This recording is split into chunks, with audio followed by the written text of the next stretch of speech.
50 anos do Plano Sul Costa. Então, esse ano, realmente, é muito importante lembrar dessa figura. Tá?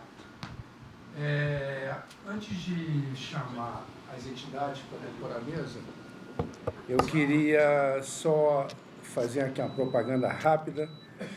Nós vamos ter, a partir da semana que vem, dia 9, a Semana da Arquitetura, né, e dos Engenheiros. Semana da Engenharia e da Arquitetura. Isso é uma semana tradicional, onde acontecem vários debates, palestras, né? Na segunda, dia 9, até a quinta-feira, dia 12. Né? Já estamos divulgando os temas, são vários temas, né? Está no nosso site, nós vamos enviar aí para todos. E vai culminar com a nossa corrida, a tradicional corrida dos engenheiros e arquitetos, no dia 15. Inclusive é o dia dos arquitetos, né? Dia 11 dos engenheiros, dia 15 dos arquitetos, né? Então, para todos aí participarem, acho que é um momento importante de confraternização, né? Bom, eu vou chamar aqui as entidades que...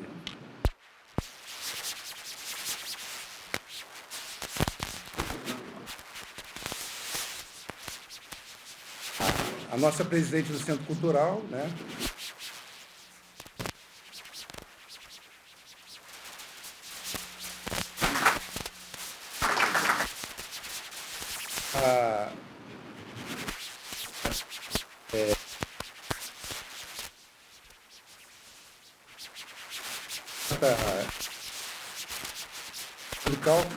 Vice-presidente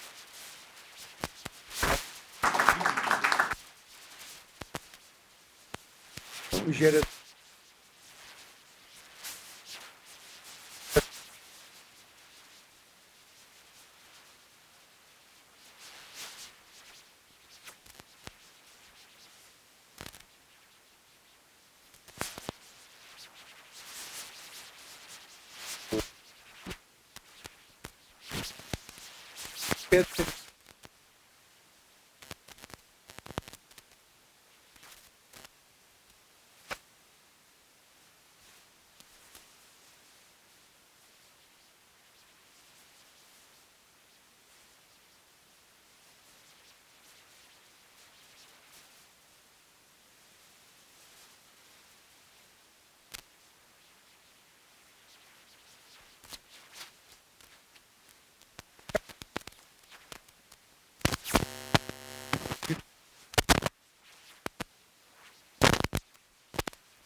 Então. Nós vamos abrir a palavra aqui para quem quiser aqui. Voltou. Uma coisa obrigatória, mas fica à vontade aqui. E as entidades, né, para fazer a saudação, aqueles que quiserem. Então está aberto aqui. Pode ser. Então vamos lá. Aqui representando o CREA, nosso ex-presidente Eduardo.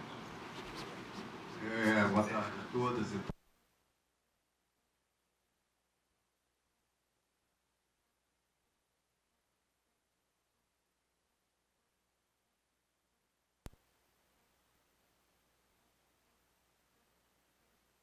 Veio do Estado da oportunidade de ser presidente da CAE e Luiz. Só para relaxar. E eu queria parabenizar a iniciativa que a CAE está tendo junto com o Centro Cultural pela essa proposta de apresentação e discussão do plano no Sucosta depois de 50 anos. Mas eu queria fazer uma observação, você rápido.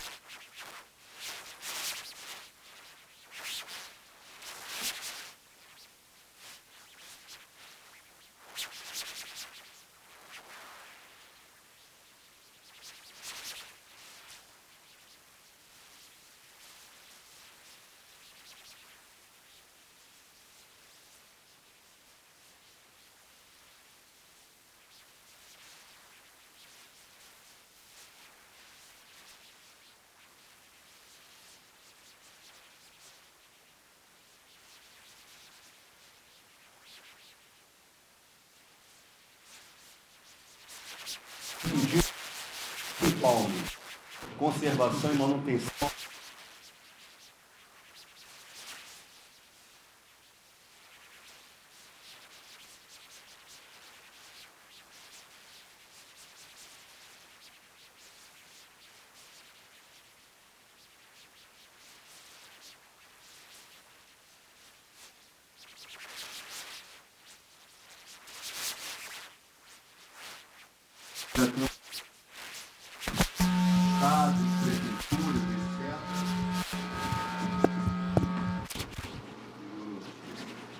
Estado e prefeituras, que aprendemos e que participamos com todo esse pessoal lá atrás,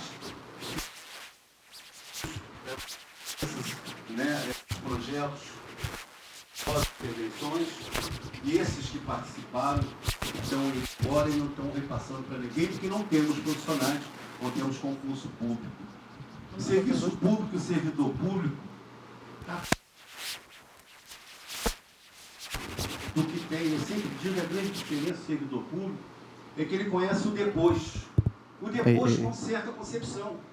Ele não conserta uma forma matemática, uma forma hidráulica, mas as concepções de utilização é que nós sabemos, nós é que estamos vivendo o dia a dia que sabemos isso. Então, eu entendo que é uma cobrança que a sociedade deve de ter, é a manutenção dos serviços públicos, consequência das intervenções bem feitas por esses projetos que aconteceram. Falava-se agora na apresentação sobre habitação popular, e é a minha área. Eu sou da Companhia Estadual de Habitação há esses 48 anos, embora tenha dado muitos cargos no governo. Projeto de habitação popular é um projeto de Estado, não é um projeto de governo. Nós não temos política habitacional nenhuma, muito menos de baixa renda. E estamos assistindo essa cidade sendo ocupada por pessoas morando e habitando a rua. Vários terrenos largados, com possibilidade plena dos arquitetos e urbanistas fazendo projetos, desenvolver para serem ocupados. Então, eu acho que esse momento que a gente vem lembrando desse plano é um momento de reflexão e que a gente se organize para cobrar dos poderes públicos e executivos uma proposta de Estado e não mais de governo. Não adianta fazer aqui, está muito bonito, e o outro não dá consequência. Desculpe, eu alonguei um pouco, mas é também um desabafo, não só como vice-presidente do CREA, mas com ex-presidente da CAES e o profissional público com 48 anos. Muito obrigado.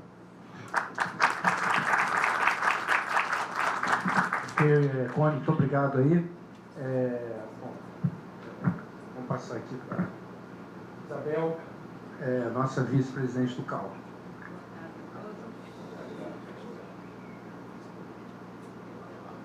Boa tarde a todos. Em primeiro lugar, eu quero trazer aqui o abraço do presidente Jefferson, que ele tinha se programado para vir, mas uma pessoa de família foi para o hospital, mas enfim, esperemos que não seja nada grave, que ela se recupere rapidamente. E dizer que eu estou muito satisfeita de nós termos conseguido chegar ao final desse terceiro encontro. Não foi totalmente como eu desejaria, mas eu fiquei aqui pensando esses dias antes da apresentação, porque foi dada como sugestão, acho que foi a Isabel ou a Celina, não sei, de se fazer uma exposição. Eu acho que a gente ainda vai a tempo, nós temos aí a UIA 2020, então, porque acho que tem que ser uma coisa trabalhada para conseguir mais informações, e aí eu vou pedir até aos nossos debatedores, ao Cadu, à Margarete, todo mundo para dar a sua ajuda. Margarete é do Comitê Científico da UIA, então pode nos ajudar também. Enfim, então isso aí, eu acho que aí é que eu me dou por satisfeita, quando a gente concluir com essa exposição, que acho que atenda a uma demanda que a Celina ou a Isabel pediu, não me lembro mais, né? A Celina, exatamente. A outra coisa que eu queria, já que o nosso colega Koenig falou do serviço público, que eu acho que quase todos aqui somos funcionários públicos, ou fomos algum dia, eu quero chamar para a próxima semana da Engenharia e Arquitetura, que o Balaceno já falou, mas tem uma coisa que a nós, mulheres, nos interessa. Nós vamos ter uma exposição sobre 10 mulheres que marcaram a história da arquitetura e da engenharia aqui no nosso estado. Eu vou só dar uma colher de chá da parte das arquitetas. Nós citamos a Andy, a Ana Luísa Magalhães, a Olga Berchowski e a Nina Raba. Então, são as 3 arquitetas que vão ser homenageadas. Depois tem as engenheiras. Lísia Bernardes também vai ser, né? Geólogas e geólogos. Então, seria muito bom. A inauguração da exposição vai ser na segunda-feira pela manhã. Eu imagino uma 10, 10h30. Sabe como é que é? As coisas nunca são assim muito certas, mas seria muito bom se nós fôssemos agraciados com a presença de vocês. Eu acho que vai ser muito bom para nós. A corrida, se quiserem vir, é aqui. A corrida também, eu não vou correr, vou caminhar, mas enfim, eu faço um esforço. E é isso, e agradecer a vinda de vocês, que eu sei que este mês de dezembro é muito difícil a gente conseguir conciliar todos os nossos compromissos. Eu agradeço a todos que fizeram o sacrifício de poder arrumar as agendas para estar aqui hoje. Obrigada. Obrigado, Isabel. Pedro da Luz, por favor. Do IAB, presidente.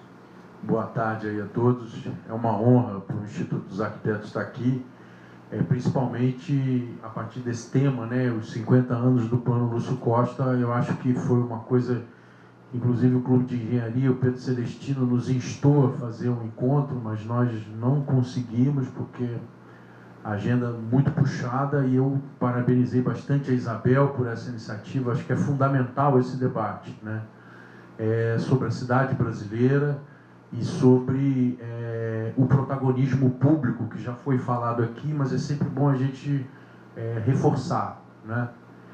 Eu estou presidente do IAB, do Instituto dos Arquitetos do Brasil. Na sexta-feira agora nós temos a festa de premiação, estão todos convidados, a premiação anual, a 56ª premiação anual dos arquitetos, quer dizer, não é brincadeira realizar 56 premiações, e a 37ª Arquiteto do Amanhã, que também é uma festa tradicional. Vai ser realizado na sexta-feira, às 6 horas da tarde, lá na sede do IAB. Esse ano a gente tem também a presença de um prêmio, que é chamado Prêmio Marielle Franco, que é uma iniciativa feita junto com uma série de organizações universitárias, a UF, que também é meu chapéu, eu sou professor na Universidade Federal Fluminense, na Escola de Arquitetura, o CIALD, que é a Universidade de Lisboa, que está realizando 2 encontros, na quinta e na sexta-feira, exatamente para debater um tema que também foi mencionado aqui, que é fundamental e que eu acho que a cidade do Rio de Janeiro está muito carente disso, né? Quer dizer, de uma política articulada de enfrentamento das favelas, das habitações de interesse social, enfim, de um programa habitacional consistente, articulado, que não olhe só para um determinado evento, mas que entenda a cidade na sua complexidade inteira e se mobilize para isso. E eu acho que o Plano Lúcio Costa é exatamente fazer isso. Eu acho que é muito importante nesse momento, para exatamente a gente lançar a luz e fazer uma revisão sobre essa questão. Eu lembro que, como já foi mencionado aqui, no ano que vem nós teremos o Congresso no Rio de Janeiro, da União Internacional dos Arquitetos. Além disso, a cidade foi reconhecida pela Unesco como capital mundial da arquitetura. Acho que o Brasil e o Rio de Janeiro, particularmente, tem uma reflexão bastante interessante no campo do urbanismo, que não deve nada a ninguém no mundo todo, e que acho super importante nós tentarmos fazer um esforço exatamente de revisão dessas iniciativas para que no ano que vem isso possa virar publicação, possa virar filme, possa virar uma série de materiais que a gente possa estar apresentando isso durante o Congresso, nos eventos preparatórios, enfim, ou um pouco depois, né? Acho que é super importante, em julho, né, de 2020 vai haver esse congresso aqui no Rio e, portanto, o tema do urbanismo, da arquitetura, das infraestruturas urbanas estará na pauta, né? Não só com nossos problemas, mas os problemas do mundo todo, do mundo urbano de uma maneira geral. Hoje no Brasil nós somos 85% da população brasileira e corresponde a mais ou menos 170 milhões de habitantes, e a cidade brasileira ela tem se reproduzido de uma maneira muito perversa. Ela tem sido uma máquina de exclusão e não de inclusão, e a gente precisa repensar um contraprojeto para a cidade brasileira.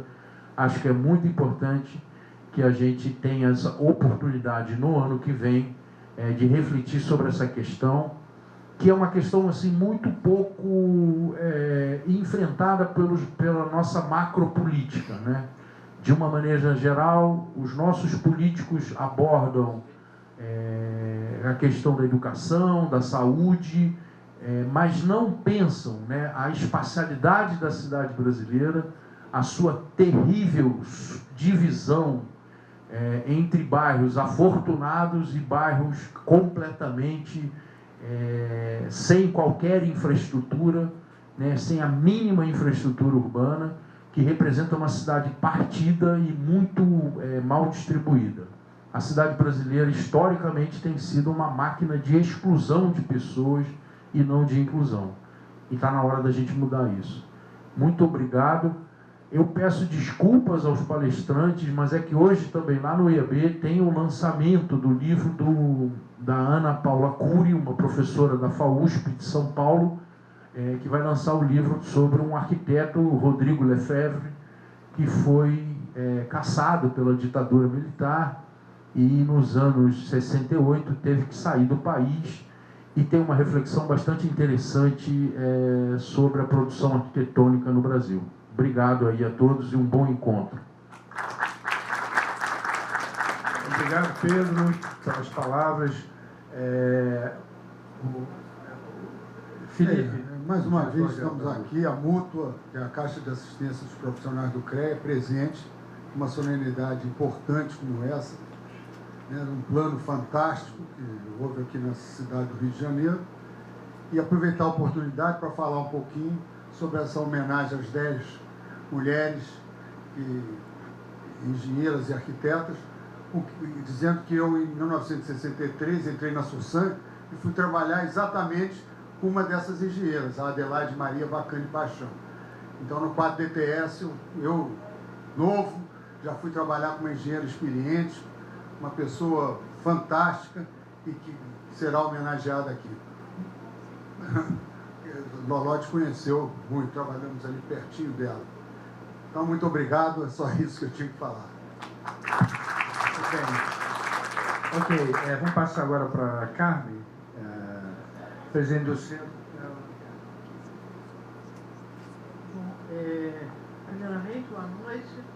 Dizer que nós do Centro Cultural estamos muito satisfeitos em ter tido a oportunidade de promover essa série de eventos, né?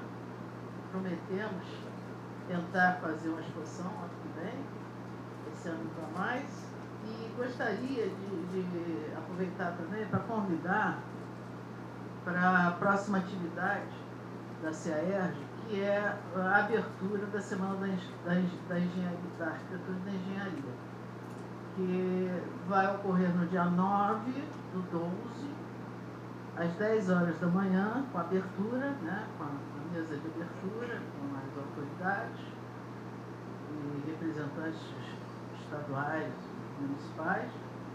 Depois, ao final, nós vamos ter o lançamento da exposição Mulheres na Arquitetura e Tecnologia. E essa exposição, ela é uma exposição em memória, para como o Centro Cultural se dedica à história, nós estamos querendo registrar a vida profissional, e não só profissional, mas principalmente a vida profissional de algumas mulheres que foram importantes. Nós fizemos uma consulta pública, colocamos no site, pedimos indicações de profissionais, tivemos 38 respostas de pessoas que fizeram indicações, algumas foram indicadas mais de uma vez, e dessas 20 que ficaram, nós escolhemos 10 para ser homenageadas este ano. Vamos ver se ano que vem a gente consegue fazer outra homenagem. E então, logo ao final, vai ser a abertura da exposição que vai ficar aqui durante a Semana da Engenharia. Nós vamos homenagear as arquitetas que já foi falada, a Adelaide, Ana Margarida Couto, Clara Steinberg, quem mais? Bom, agora eu te corto todos. Não, Berta não foi indicada, aliás, fica para a próxima vez, né? Porque é importante. Não, por exemplo, a Carmen Portinho também não foi, mas também ela já está, tem livro, já está, né, já tem muita coisa sobre ela. Enfim, são 10 profissionais, são 2 geógrafas, 2 geólogas, e 3 engenheiras e 3 arquitetas. Não houve indicação de agrônomo, mas esperamos que ano que vem a gente tenha. Então, nós vamos fazer essa homenagem e eu convido vocês, então, para essa abertura da Semana da Engenharia, às 10 horas, na segunda-feira que vem, no dia 9. Obrigado e que a gente tenha um bom encontro hoje para a gente encerrar esse ciclo. Bom, primeiro, então, eu queria agradecer aqui a presença das entidades, né? Muito obrigado a todos pela presença. Eu só queria fazer uma colocação muito rápida. A CEAERJ, ela tem como tradição resgatar exatamente o que é o nosso passado. Se nós estamos aqui hoje, é porque tem uma história atrás da gente, né? É muito importante que a gente, todos os momentos, a gente resgate o que foi a história, quem foi que veio antes da gente, quem construiu o quê, né? Para que a gente possa saber exatamente, primeiro, dar valor, né? Ao nosso legado, né? No primeiro momento, e no segundo momento apontar exatamente os nossos rumos daqui para frente, né? Então, é muito importante que a gente, todo momento a gente resgate.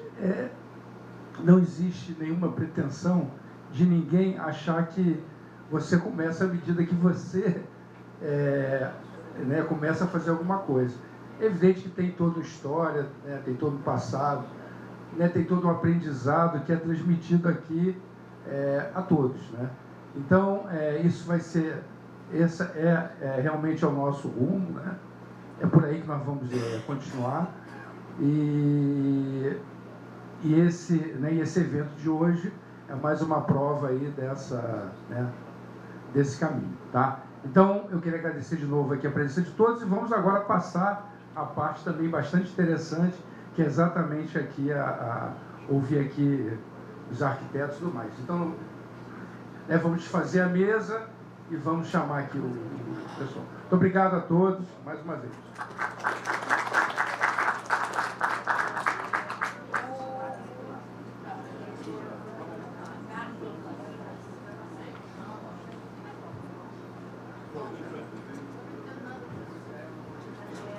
Agora mudo de chapéu. Então,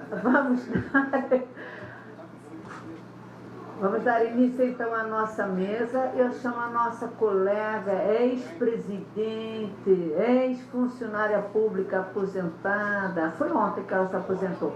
Ângela Botelho.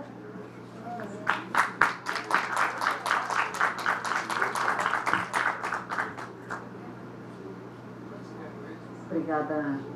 Ângela, você chamar as pessoas ou eu chamo? E aí vamos começar então. Risa Conde, que trabalhou arquiteto urbanista.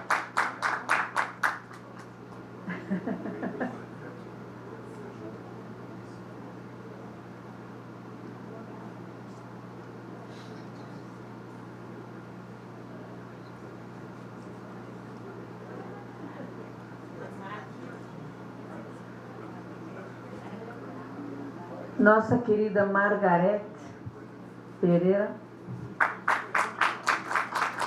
Não sei se vocês sabem, mas ela tem uma relação muito próxima do Pedro Celestino.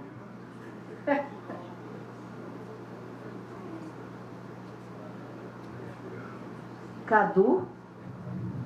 E o nosso colega que fez parte do grupo de trabalho, Hugo Aman.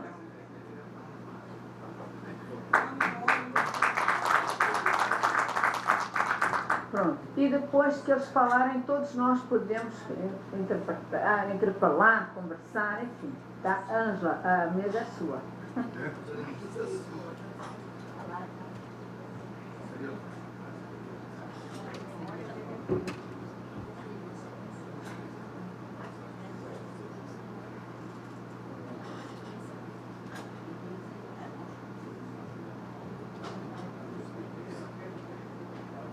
Boa noite. Me solicitaram para vir aqui tomar conta da mesa e apresentar as pessoas. Acho que todo mundo dispensa a apresentação, né? Eu gostei muito, não sei porque que me chamaram, eu acho até porque a Isabel sabe. Eu só vou falar rapidinho. Eu estou aqui com, né, os grandes profissionais que trabalharam no plano do suposto, né? E que eu conheci na época, assim, com uma jovem arquiteta entrando no recém-criado município. Eu entrei para o município em novembro de 1975, que eram justamente 30 arquitetas que comporam o Departamento de Edificações, Licenciamento, o DED. E, por falar em mulheres também, na época, o primeiro prefeito resolveu contratar, então, a contratação, porque nós estávamos na ditadura, não tinha concurso público. Então, nós fizemos um curso interno e chamar 30 arquitetas mulheres. E depois vieram 2 homens, assim, de contrabando, mas na realidade, nós fizemos uma espécie de um cursinho interno de legislação e assumimos, então, já no último mês de dezembro de 75, todo mundo recém-formado, e de cara nós tivemos que aprender o temido decreto 322, que estava saindo do forno, e conhecer essa equipe maravilhosa. Eu não sei se eles lembram da gente, mas a gente lembra que era assim, nossa, o pessoal do GT da Sudebar, e eles passaram as informações para a gente, recém-chegada na prefeitura, do que seria o plano, explicar os planos todos para a gente, e logo depois também teve a edição do decreto 3046, né, que regulamentou, né, as posturas para a Barra da Tijuca. Acharam Jacarepaguá, agora chama Barra da Tijuca, mas... Então, esse meu lado, assim, é uma visão um pouco diferente daquela...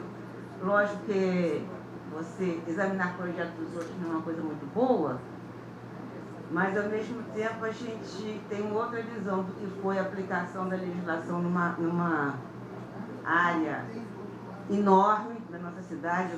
O paraíso se tornou, depois da especulação imobiliária, o objeto de desejo, aquela área que, assim, pela minha experiência lá, né, despertava grandes paixões, tanto para o mal como para o bem. Né? O que seria de maravilhoso, pensado pelo professor Lócio Costa e vocês, profissionais que trabalharam, e como, né, o grande capital especulativo via a Barra da Tijuca, e isso a gente sofria muito como arquiteta lá dentro, Eu fiquei muitos anos como coordenadora de licenciamento central, exatamente pegando todos os processos da Barra de Tijuca, todo, do princípio ao fim, até a década de 90, e depois passando para fazer a legislação e dando pareceres. Não. Então, são esses dois lados, assim, que eu acho que a gente tem que acompanhar e ver para fazer propostas futuras do que faremos com a Barra agora. É só isso, só queria dizer isso. E então, eu gostaria de só me pedindo para organizar assim no tempo. Eu ia propor assim, no máximo assim, 20 minutos para cada fala. Pode ser? Ou não, no máximo. Ia pedir encarecidamente, e eu sou meio chata aqui, né, Isabel? Me conhece. Eu sou meio chata. Por favor, não interrompam as pessoas enquanto estão falando. Por mais que discordem ou concordem do que elas estão colocando. Porque é chato, as pessoas perdem, né, a continuidade da fala. Eu, por exemplo, perco, se alguém... E, de repente, vai se tornando cansativo e as pessoas têm que ir para casa também depois. Então, eu vou pedir isso, que todos falem e depois, quem tiver alguma coisa para falar, ou só contar, ou discordar, ou perguntar, tá bom assim para vocês? Então, tá. Então, eu vou dar a palavra agora para a professora. Eu estou seguindo direitinho. Ok?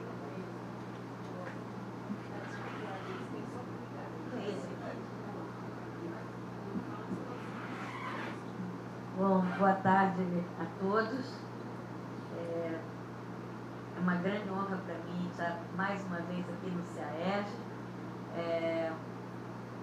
Minha colega Isabel Toches me deu a honra de um convite, eu acho, do ano passado. E desde então, acho que tem estreitado esse vínculo. Eu fico muito feliz de estar aqui. Carmen Lúcia, um abraço pelo trabalho aqui no Centro Cultural e passo a você a responsabilidade de agradecer a toda a equipe que vem justamente lutando para que a gente pense de forma integrada, né, questões que são básicas no desenvolvimento de todas as cidades, a engenharia, a arquitetura, o paisagismo e, sustentando tudo isso, as suas redes de infraestrutura, dentre as quais as de saneamento básico, que deram, de certo modo, até onde eu sei a história dessa instituição, deram origem à formação mesmo dessa instituição. Eu aqui, como muitos de vocês, não sei com quais chapéus eu estou aqui na mesa, se era professora, que de fato sou, na Universidade Federal do Rio de Janeiro, no programa de pós-graduação em urbanismo, e de certo modo também uma estudiosa, como muitos de nós aqui presentes, da história da cidade. Então, não sei se estou aqui como professora, e como professora eu já tenho que pedir desculpas, porque, evidentemente, falar dos 50 anos do Plano da Barra diante do meu caro colega Carlos Eduardo Ferreira, falta o último nome, Nunes Ferreira, ou falar da história também do próprio Plano da Barra diante da Risa e diante do Hugo, quer dizer, a professora aqui se retira porque vocês sabem muito mais do que eu sobre esse plano. Então, o primeiro chapéu é esse. O segundo, esse sim eu posso falar um pouquinho mais, que é como representante do Conselho Científico do próximo evento da União Internacional de Arquitetos, que nós vamos acolher aqui no Rio de Janeiro no ano que vem, e para o qual a gente está contando, evidentemente, com o apoio, a presença, a participação do CAERJ. Eu fico imaginando que a exposição, essa que se inaugura semana que vem, eu farei tudo para vir. Eu acho que ela não deveria ser só temporária, só durante a semana. Eu acho que, ao contrário, ela deve ser guardada, se vocês quiserem, mas remontada no ano que vem e acrescida, evidentemente, de outras mulheres engenheiras e arquitetos e de grandes personalidades também que atravessaram a história aqui, os nossos engenheiros também, talvez pontuando um pouco essa trajetória. Fico pensando em Saturnino Brito, fico pensando no próprio Raimundo Paula Soares, que acho que é uma pessoa, eu tenho achado que merece que sua biografia seja um pouco mais trabalhada. Então fica o convite, acho que já está montado um pedaço, talvez com algum esforço a gente consiga. Eu tenho muitas fotografias que a Anaí Paula Soares me deu de algumas obras, me cedeu emprestado para uma exposição, mas a gente pode falar com ela. Acho que alguns desses personagens, acho que seria muito bonito mostrar aqui a história das nossas lutas, dos nossos desafios. Bom, então eu não sei, como representante então do Comitê Científico da UiA, nós temos 4 eixos de reflexão e eu acho que em cada um deles há de caber as reflexões daqui do CAERJ. Só para lembrar, nós temos, já foi evocado aqui pelos meus antecessores, sobretudo também pelo Pedro da Luz, que teve que se retirar. Eu acho que eu seguro aqui na mão, não é melhor? Espero ficar concentrada. Eu acho que o Pedro da Luz já falou um pouco disso e o Dr. Juarez também já falou sobre isso, né? Nós temos desafios muito grandes no Rio de Janeiro e desafios talvez maiores ainda quando a gente tem que acolher um evento dessa natureza, que por um lado é um evento enorme, mas por outro lado ele também tem que ser potente do ponto de vista das discussões políticas e dos rumos para as nossas cidades globais, mas como o Rio de Janeiro mas pensadas de uma forma específica, singular, que é também como o Rio de Janeiro tanto carece. Eu concordo com o senhor, nós estamos num momento de grande crise e eu acho que, em contraposição, é isso que os 50 anos do plano do Lúcio Costa para Barra nos ajuda a pensar. Primeiro, porque 50 anos passados a gente tinha um conjunto de intelectuais, de técnicos, de engenheiros, de artistas, trabalhando lado a lado quando a gente pensa do aterro aqui do aterro, né, do Flamengo, passando por Copacabana e chegando até a Barra. A gente vê que tínhamos um corpo técnico nas nossas diretorias de engenharia, nas nossas soluções, já foi evocado aqui, e isso, mas era um mundo inteiro, quer dizer, não era apenas o lado técnico, era o lado também de um envolvimento, um envolvimento intenso, com uma responsabilidade, um sentido de responsabilidade intenso com o desenvolvimento do país. Eu acho que isso é uma coisa que nós não podemos perder e eu acho que no ano que vem nós temos que pegar as novas gerações, como eu estou vendo aqui alguns representantes, nós temos que fazer com que isso reverbere, né? Não podemos perder esse tônus. Acho que esse é um dos nossos maiores desafios. São os desafios políticos, são os desafios de transmissão da história, são os desafios, como foi falado aqui, pelo Consenza, eu acho, ou eu já não me lembro, ou pelo Cônico, desafios de transmissão daquilo que a gente pode pensar em algum momento da história. O plano Lúcio Costa, eu fiz aqui um papelzinho, mas quando eu vi a presença de todos aqueles aqui, eu falei, não vou ler, não vou contar para eles o que eles já sabem, não vou falar de Negrão de Lima, não vou falar da fusão, não vou falar nada disso, mas é verdade, o que eu penso que é importante ali naquele momento do Rio de Janeiro, e que eu acho que a gente tem o desafio de atualizar, não sei como, mas acho que é unindo os esforços de gerações, né?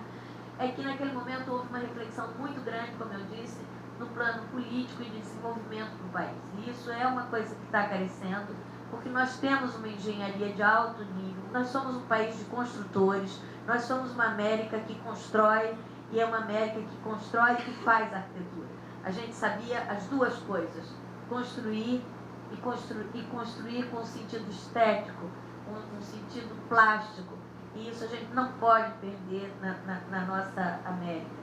Mas também tínhamos um sentido de construir o comum, construir para todos, construir para muitos, e isso a gente também não pode perder. Então essa geração ali trabalhando, essas 30 jovens arquitetas, aqueles profissionais com um pouco mais de experiência, como o próprio Paulo Soares, que a gente já falou aqui, como o próprio Lúcio Costa naquele momento, eles estão formulando uma reflexão sobre o Rio de Janeiro, mas um Rio de Janeiro generoso, um Rio de Janeiro grandioso, um Rio de Janeiro que sabe acolher, que sabe dividir, que sabe multiplicar. E isso é uma coisa que nós não podemos perder de vista. Acho que muitas das reflexões ali naquele momento, vocês me dirão, vocês que participaram diretamente dessa história, já foi dito ali, foi dito também que há muitas distorções e necessárias revisões. Acho que naquele momento as revisões são o que merecem revisões, por conta de uma especulação desenfreada, por conta, talvez o Cadu vai falar isso com mais detalhe, por conta de assimetrias que ali se esboçam também, que nós não conseguimos corrigir totalmente no lado da cidade mais consolidada, né, e que se reproduz ainda, né, esse é o nosso enorme desafio, mas eu acho que temos também desafios conceituais, que eu acho que até hoje a gente também não suplantou.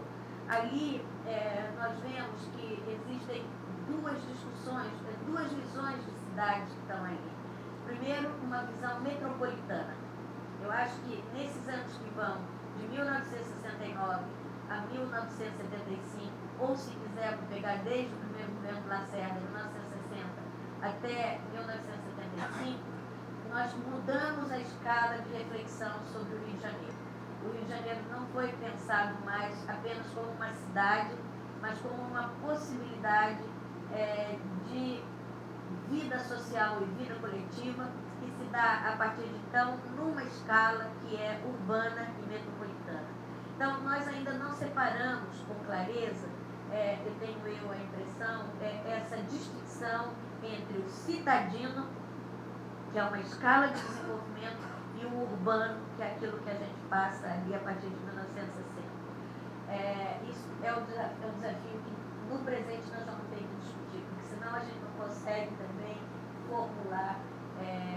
Por quê? Sobretudo, porque, como também já foi dito aqui, nós não temos a manutenção das nossas redes, as verbas necessárias, os insumos necessários, os corpos técnicos hoje em dia estão carentes e nós não temos como organizar essas duas faces da mesma metrópole. Preservar bem o seu centro e corrigir, e inserir, e incluir todos os desassistidos e, ao mesmo tempo, continuar urbanizando como a gente vem fazendo nesses últimos 10, 15, 20 anos. Então, esse problema da metrópole difusa, o desenvolvimento difuso, o desenvolvimento urbano difuso, nós vamos ter que encarar e vamos ter que resolver onde é que a gente investe e como investe. Acho que esse é um problema grave. E é um problema de natureza conceitual e é um problema de natureza política. Eu acho que também nós, e aqui eu faço até uma espécie de meia-culpa, como professor de História, eu acho que a gente tem que fazer um trabalho ainda mais fino de tentar compreender o que foi o legado do movimento moderno. Existe um livro que eu gosto muito de citar, não sei se a outra vez eu citei esse livro, que dizia que o título dele é de um antigo professor meu, Anatoly Kopp, e o título do livro é Quando o Moderno Não Era um Estilo, e sim uma causa. Então, esse livro eu acho muito instrutivo, porque ele nos ajuda a pensar justamente os desafios sociais que nós temos ali. Então, desafios conceituais e políticos e desafios sociais que também são políticos, né? Nós temos falado muito contra a ideia de um arquiteto autoritário, de um engenheiro autoritário, e com isso nós estamos desconstruindo muitas vezes muitas coisas ao mesmo tempo, né? Ao falar de um modelo funcionalista de cidade, ao falar de um modelo rodoviarista de cidade que de certa forma alimentou essa expansão, basta que a gente lembre que nesse período que nós estamos falando aqui, entre 69 e 75, num período muito curto, 6 anos, a gente inaugura túneis, viadutos, pontes, duplica rodovias, então, bom, isso cadeia ferrovias também, então esse também é outro problema, quer dizer, um modelo de desenvolvimento acabando com outro modelo de desenvolvimento, a gente não está sabendo articular as gerações, né? Então, o que acontece? Nós estamos fazendo essa crítica a um urbanismo moderno, funcionalista e rodoviarista, sem entender a sua meta, de certa forma, de desenvolvimento e de inclusão. Então, a gente tem que fazer um pouco a parte das coisas, acho que esse é um grande desafio que nós temos pela frente também. De qualquer maneira, não resta a menor dúvida que os profissionais naquele momento, além do mais, tem um terceiro item que eu estava lendo hoje para preparar um pouco essa nossa fala aqui, que é essa que eu não li, que também é uma forma de pensar a cidade, que é uma forma de pensar a cidade negociada. Não sei se Cadu vai me corrigir nisso, mas tem todo um período, ou a Rita, tem todo um período do funcionamento da superintendência e do grupo de trabalho, em que os licenciamentos são dados quase que em função da dinâmica ocupacional, lentamente, né, e não por uma regulamentação abstrata. E isso é um enorme desafio. Como fazer isso nos tempos que correm? Mas que eu acho que, de certa forma, é um modelo muito mais participativo e, inclusive, de negociação com os atores econômicos que a gente perdeu também pelo meio do caminho. Como é que a gente pode fazer isso? Porque também a gente coloca, muitas vezes, uma camisa de força pela legislação e que aí, muitas vezes, também freia as outras possibilidades.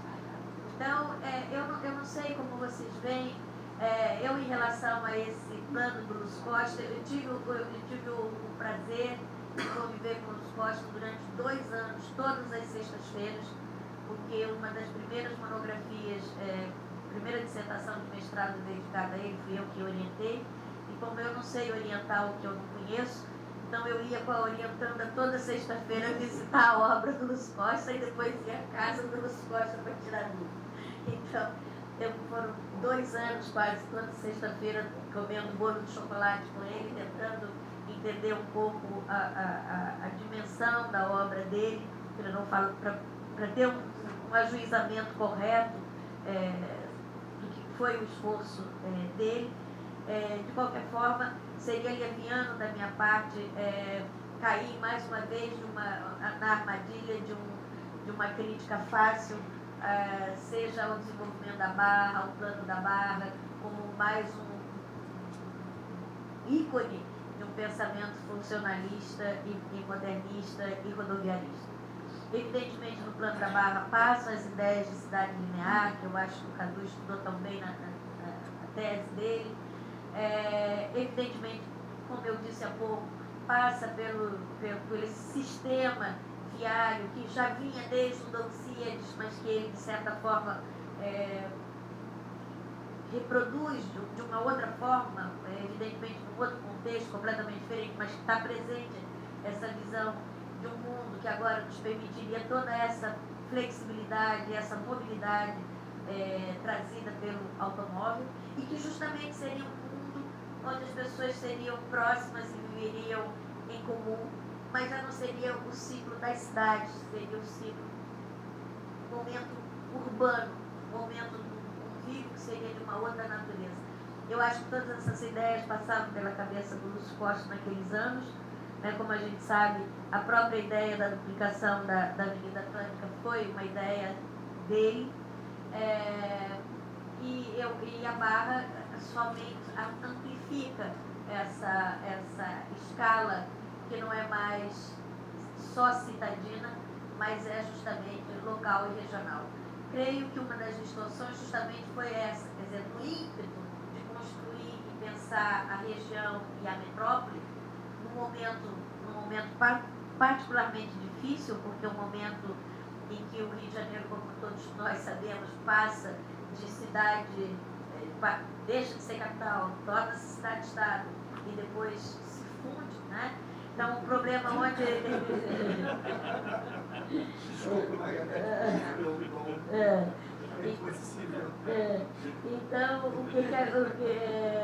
Então, justamente, a questão toda é o que fazemos, então, com esse aprendizado daqueles anos. Eu acho que uma das questões, justamente, vai ser, talvez, um dos grandes desafios também, além dos conceituais e dos políticos que já falei aqui, com os sociais e políticos negros, eu acho que o outro desafio vai ser a articulação dessa visão regional com a visão local. Eu estou acabando, hoje, há pouco, cheguei do México e é muito interessante porque, às vezes, eu tenho, como muitos de nós, não sei se tem, mas às vezes eu vejo metrópoles tão grandes quanto São Paulo ou quanto México e hoje pude comparar as duas, porque vim de São Paulo, vim do México passando por São Paulo. E às vezes, justamente, a gente tem modelos de cidade ideais, né? Mas a dificuldade, justamente, é fazer uma articulação que eu acho que no México eles conseguiram talvez melhor do que em São Paulo, que é a grande escala metropolitana e depois a escala local de cada uma daquelas micro-unidades. Então, a gente pode estar numa cidade do México de mais de 20 milhões de pessoas, mas, ao mesmo tempo, primeiro, ainda que com um sistema de mobilidade muito precário, muito difícil, tudo demora pelo menos uma hora e meia, mas você, ao mesmo tempo, observa uma espécie de drenagem, se a gente quiser dizer assim, quer dizer, há uma infiltração da vida social e da vida comunitária e da pequena escala que vai a cada um daqueles bairros. Talvez seja isso que falta na nossa Barra, essa interpenetração de escalas. Ao pensar muito grande em 1960, 70, a gente agora talvez tenha que de baixo para cima, irrigando de novo aquele tecido construído da Barra. De qualquer maneira, há ilhas, e eu penso que Risa falará um pouco dela, há ilhas de bem-estar na Barra, há ilhas de bem-estar na Barra, e justamente onde a gente pode passar do regional à escala do bairro, do regional à escala da cidade, à escala do bairro, à escala da rua, e eu acho que talvez seja esse o grande desafio. Como eu disse no começo, não tenho muito o que falar diante dessa plateia de gente que faz, de gente que faz e fez, né? Então não tenho, eu sou às vezes eu sou apenas uma pessoa que tenta às vezes pensar e, sobretudo, faço todo o meu esforço para que não se esqueçam. Muito obrigada.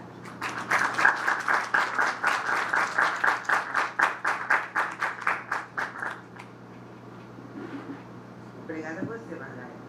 Acho que passei de 20 minutos. Não, passou nada. Precisíssima, nunca vi uma coisa dela. Eu queria, então, agora ouvir um pouquinho da minha querida Risa, privilegiando as mulheres no início. Você é transescalar. Sem local? Você pode falar da local, né? Foi o que eu experimentei, foi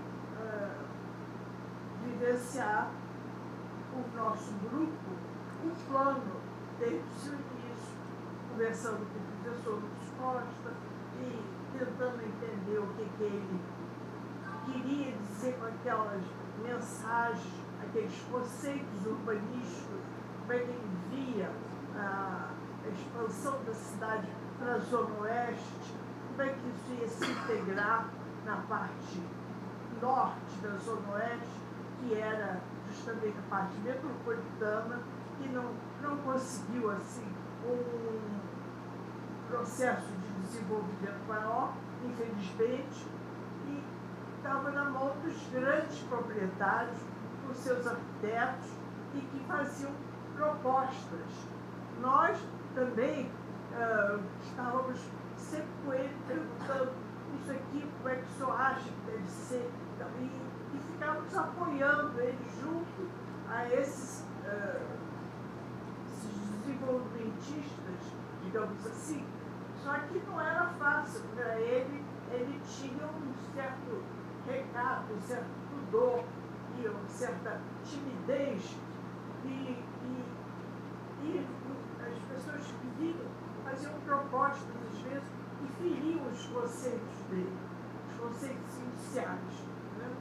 Nós fomos tentando abrir normas, instruções normativas, como a gente chamava, e ir tirando a essência do pensamento dele, procurando correr atrás dessa sabedoria dele, que tinha viajado, que tinha lido muita coisa, uma cultura enorme, todos nós sabemos.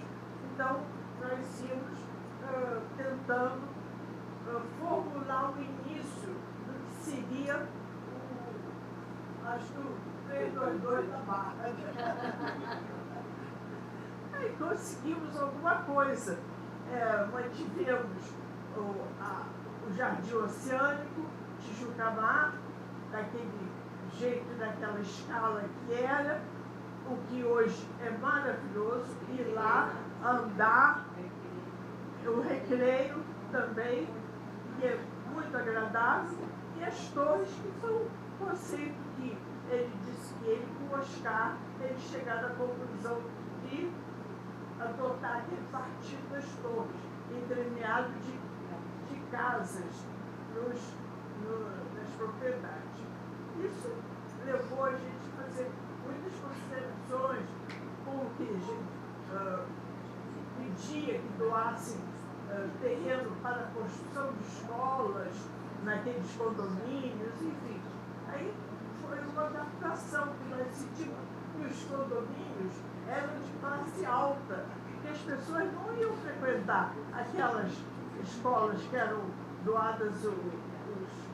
Então havia aí uma diferença entre o proprietário que podia adquirir um imóvel ali e o filho dele que não ia frequentar aquela escola pública ali, né? Ia frequentar aqui embaixo os colégios daqui. Então foi uma tentativa de adaptação. E o que eu sinto que algumas coisas, por exemplo, ele disse que a Pedra da Panela tinha que ser protegida, que era um monumento a fenômeno da natureza. Tinha que ter um bosque a toda volta. E agora eu soube que tem na sanha dos imobiliários, e nem tanto na sanha, às vezes a ignorância dos nossos, digamos,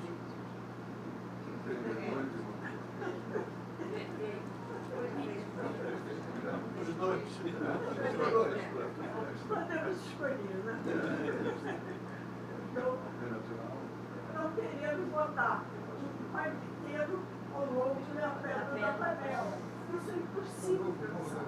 Isso fere demais o conceito dele, ainda mais que nós estamos lutando com o problema de preservação da natureza, né? E isso, ele dizia, é um pulmão a respirar. Então nós precisamos disso. Então não faz sentido essa coisa que está se planejando. Com a desculpa de ser uma solução social. Isso não é desculpa. Tem muito terreno lá para resolver o problema social. Pegar a Pedra da Panela não faz sentido. Eu queria fazer esse protesto aqui para registrar. E eu agradeço muito a oportunidade de falar.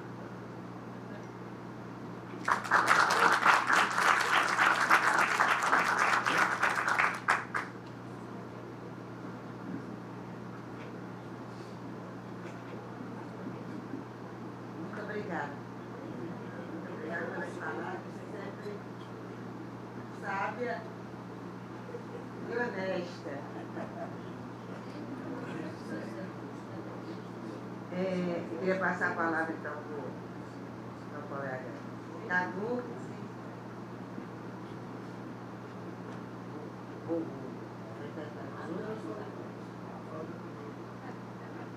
Então, para o professor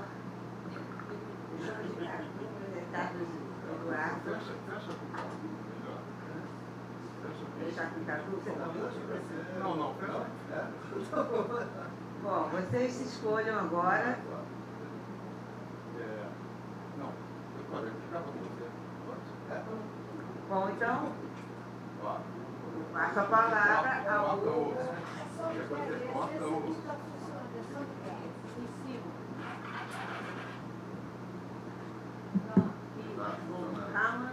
Vamos lá. Antes a gente se conheceu. Quer dizer, já foi dito muita coisa, todo mundo sabe mais ou menos o que aconteceu. Da última vez, na última reunião, se falou muito umas coisas que eu acho os equívocos, né? Que foi dito que é pena as pessoas que falaram estarem aqui, principalmente numa ditadura, você dá uma área daquele tamanho para um urbanista planejar, mesmo com notório saber. As pessoas, quando criticam sem contextualizar as coisas, se perdem. Porque se não é fácil você dizer a autoestrada da Lagoa Barra podia ter sido feito dessa forma, né? O Guandu, por que o Guandu não foi feito assim? Ou o relevê da pista do aterro está ao contrário. E Copacabana não podia ser menos profunda no meio. Você chegar e às vezes criticar, não precisa concordar, mas criticar sem fundamento, sem conhecimento, sem contextualizar as dificuldades encontradas para se trabalhar. Quando foi feito o plano da Barra, não tinha túnel. A gente subia o Joá, descia o Joá. Não tinha telefone. A gente era um rádio que passava para o presidente Vargas 1100, que era o DR. Né? As plantas heliográficas eram de hélios mesmo, que era tirada no sol. Você lembra disso? A gente fazia os desenhos, ia para um chassi de madeira, era colocado no gramado. Aí o Isaías olhava, se está sol, então são 20 minutos. Aí ficava no sol. Ele enrolava, botava num tubo com um pires de amônia e saía a planta que eu tenho até hoje, com a peleográfica assim. Quer dizer, então, as pessoas têm que saber as dificuldades que o pessoal enfrentou, sobretudo para o professor. Por quê? Porque Brasília ele tinha um papel em branco. Ele projetou como ele quis, em cima de um terreno público, ele não lidou com proprietários, com donos de terra. Ele planejou o que ele queria e foi feito daquela forma. O desafio da Barra é você criar um conceito em cima do terreno dos outros. E aí você, quando era o professor atendia todo mundo, todos os dias.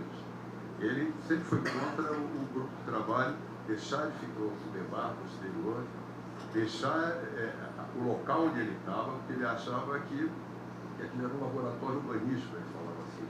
Até para corrigir os equívocos, porque aquilo era a expansão natural da cidade. A gente está falando de 10% do município, ou 20% da área urbanizável do município. E, de repente, o DR cria os viadutos, umas pontes, né, o Márcio é o culpado dessas coisas, e você tem uma área de mais de 100 e tantos quilômetros quadrados, sem legislação, sem nada, com 12 quilômetros de praias limpas, com dunas, com lagoas, e aí ele começa a tentar preservar a duna, mas convencer a Gomes Almeida Fernandes a preservar a duna é um negócio difícil. Aí ele começa a tentar e ele diz, onde o homem chega, o passarinho voa. Então, a dificuldade da Sudebar, do grupo de trabalho, era tentar humanizar o máximo possível aquela região que, segundo ele, era um crime urbanizar. Ele sempre falava isso, é um crime urbanizar, mas é utópico, ingênuo você achar que não vão para lá. Então ele dizia, vamos ver como é que a gente minimiza os problemas, como é que a gente cria condições dentro dessa realidade, que é túnel, viaduto, é rodoviário, concordo com você, linear. Aí ele pega um PA, eu vi aí que você tem 5596. Já tinha um PA, já tinha um projeto de arruamento. Que a via 1 era a Vila Senamentiba, a via 2, via 3 a BR-101. Ele simplesmente mexeu na via 2 e via 4.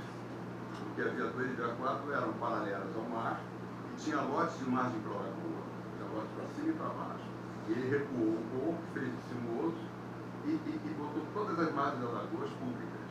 Quer dizer, foi quase que a mexida que ele fez. Mas via 11, via Avenida Alvorada, que é muito mais bonito que Ayrton Senna, com todo respeito a Ayrton Senna. Via 9 também é muito mais bonito que Beijinho de Novaes. Mas isso tudo existia. Quer dizer, ele as reservas biológicas em volta, a Ilha da Pombela, tudo que ele pôs, falou da Pedra da Ilha, falou da Pedra da Panela. O doutor Barata dizia, né, fez aquele trabalho bonito de o mar ocupou toda a Baixada do Jacaré para lá, o mar que ele encostado numa Maciça de Tijuca, numa Maciça da Pedra Branca. E quando ele recuou, ele criou as lagoas salobras, e a Pedra da Panela é uma ilha. A Itaúna é uma ilha, Urubu e Portela, Cantagalo é uma ilha, todos são ilhas que são carecas do lado e vegetação em cima, mesmo do Fernando e não barato, obra das ilhas. Então ele dizia, primeira coisa, vamos preservar em volta dessas áreas. Então ia lá, a gente ia de carro, então, não tinha computador, não tinha internet, não tinha Google, os desenhos,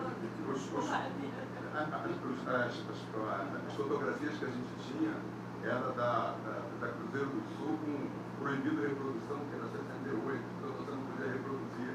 Então a gente ia pegar o Fusquinha, ia para lá, aí a gente falava, professor, estão fazendo um loteamento aqui, vamos lá ver. Aí chegava lá, tinha um monte de árvores, não, vai lá, cadastra essas árvores, faz as casas todas aqui.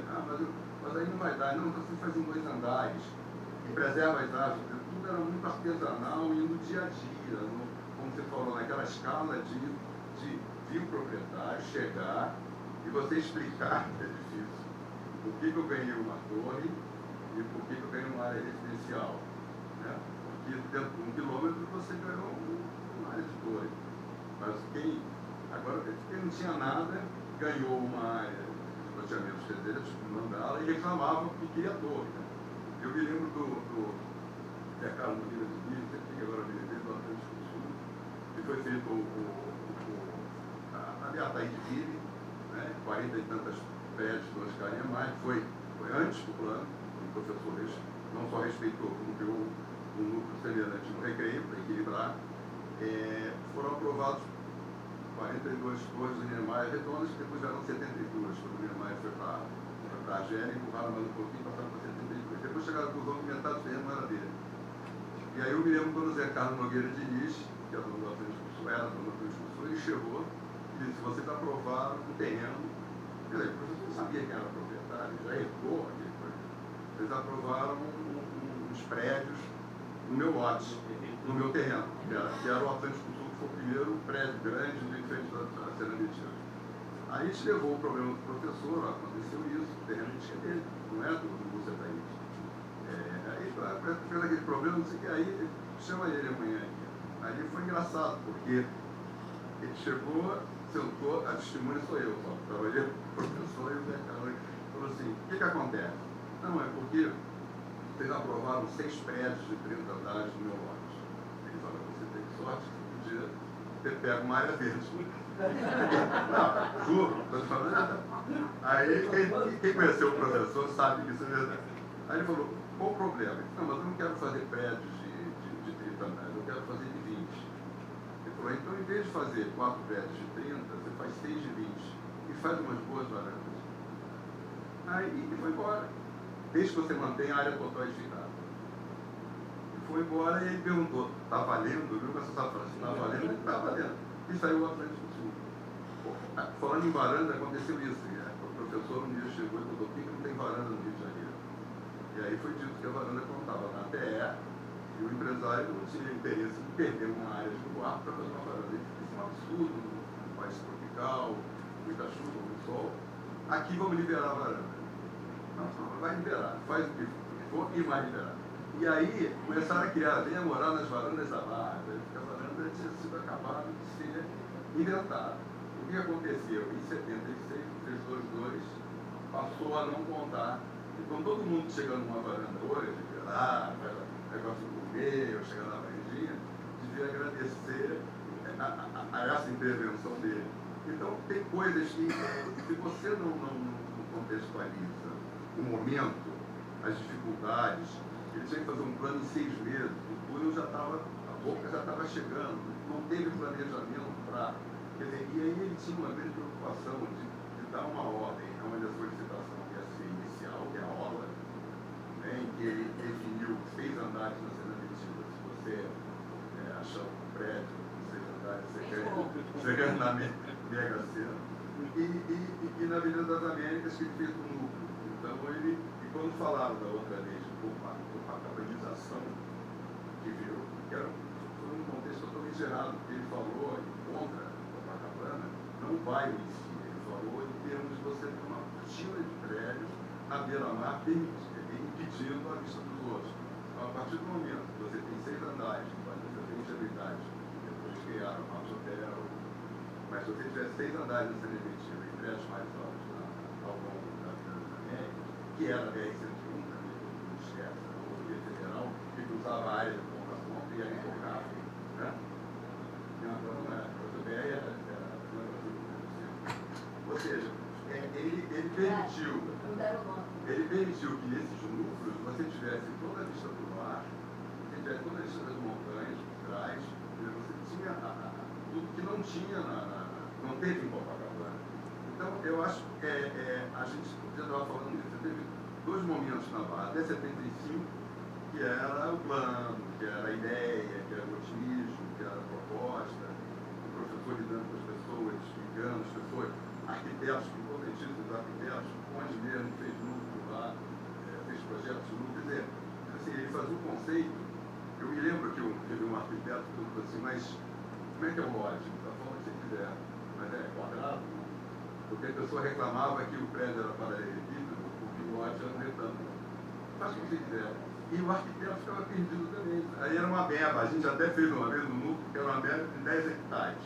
Aqui você bota 8 ou 10 prédios, uma besta, e o desenho era uma meba, entendeu? O próprio arquiteto que reclamava que o prédio era um paralelepípedo, que tinha que ter a facilidade lateral do lado, do fundo. Quando você liberou, entendeu? Nova Ipanema são 6 paralelepípedos do lado direito e 6 do lado esquerdo. E foi o primeiro núcleo que saiu. E tudo era assim, por exemplo, você tinha uma área comercial em frente ao Nova Ipanema, que era de proteção, de amortecimento da Avenida da Estrada da BR-101. Aí, de repente, fazem o Carrefour, né? Aí o Gomes Almeida vem e reclama, como é que vocês querem que eu venda essa área? Estou fazendo um Carrefour do outro lado. Vou chamar de Carrefour, né? Tem que ficar chateado de falar Carrefour, é Carrefour. Aí quando o Moacir viu que o Carrefour ia sair, começou vendendo Nova Ipanema, assim, vem morar em frente ao Carrefour. Quer dizer, então, no fundo...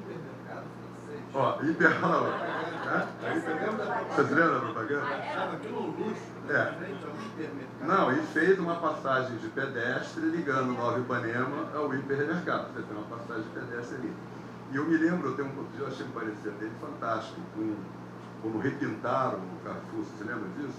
Da cor. Veio um francês, foi feito um projeto, e a legislação era 2 andares com 10%. O Carrefour disse que queria fazer na horizontal 20%. Aí o DD foi conversado com pessoas, não podia, porque a taxa de ocupação é 10%.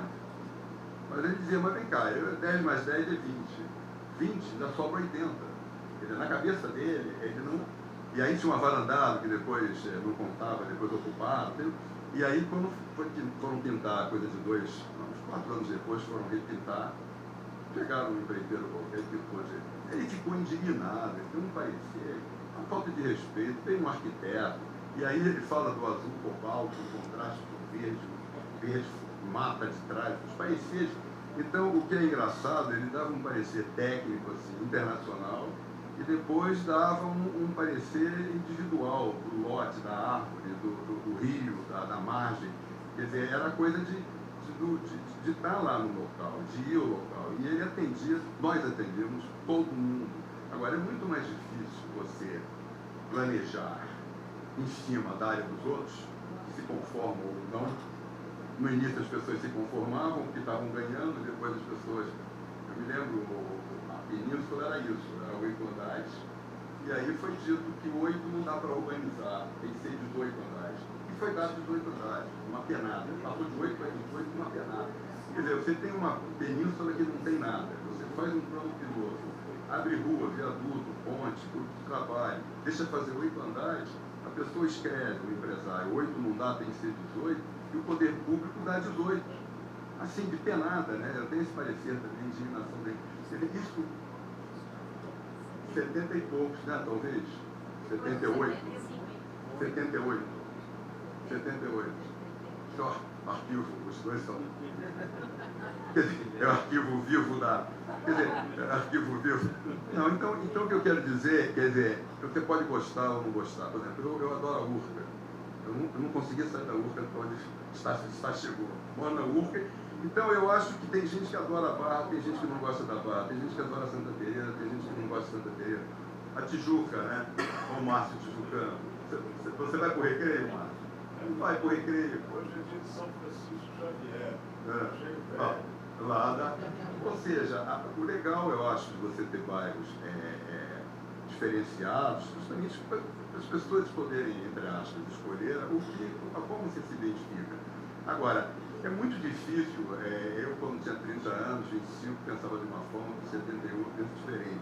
É muito difícil você chegar para uma pessoa, um notório saber, o que for, dar uma área de 100 km², projeta aí o futuro da cidade.